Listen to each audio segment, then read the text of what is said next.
Zolang het stroom en het elektrisch net uitvalt, dan kan ik nu wel 14 dagen rijden. 22 uur zonder stroom, wetter als internet. Een noodsituatie kan voorkomen en daarom had de gemeente Tjernsterdiel een brief gestuurd naar haar inwoners, zodat zij bewuster omgaan kunnen met de targeting op een eventuele noodsituatie. Nou, je hoeft je er net heel druk om te maken, maar gewoon nuchter op. Juist omdat het zo goed regel is in Nederland, realiseren wij ons net altijd dat het een keer vol een storing, dat er een keer vol een storing wezen kan. En dan is die dat bewust worden is goed. Het is net een drama, maar het is wel handig als het wist wat de kersen lezen en dat de lucifers er ook in de buurt lezen. Even als praktisch voorbeeld. De brief die lag in september al op de matte. Maar had die brief wat indruk maken? Noodpakket. Nee, net deed ik het wit. Ik ga geen brief ontvangen.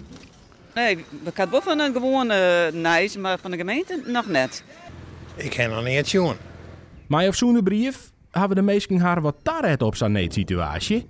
Nou ja, voor de zekerheid steeds maar. Ja, eigenlijk wil je een beetje, het wordt je minder opgedrongen, weet ik net. Maar als je er dan nu naar denkt, dan denk je van, ja, het is misschien toch wel goed. Gedeeltelijk, nog net helemaal.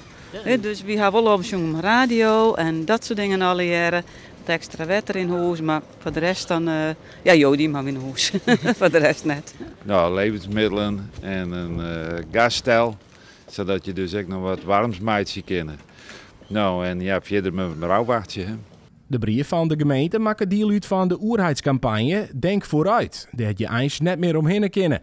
Op alle media worden inwoners waarschuwen. Ik vind het soms een beetje te hyperig, want je hoeft er net van in paniek te rijden. Gewoon nuchter op, kleerwijs op, stroom eraan, wetter eraan en dan. We kunnen net voorspellen. Maar ja, om overal je voor de verzekering, zeg maar zeggen, daar ben ik net voor. Ieder moet voor hemzelf zo vol mogelijk zorgen en een beetje nadenken, dan komen we een heel eind.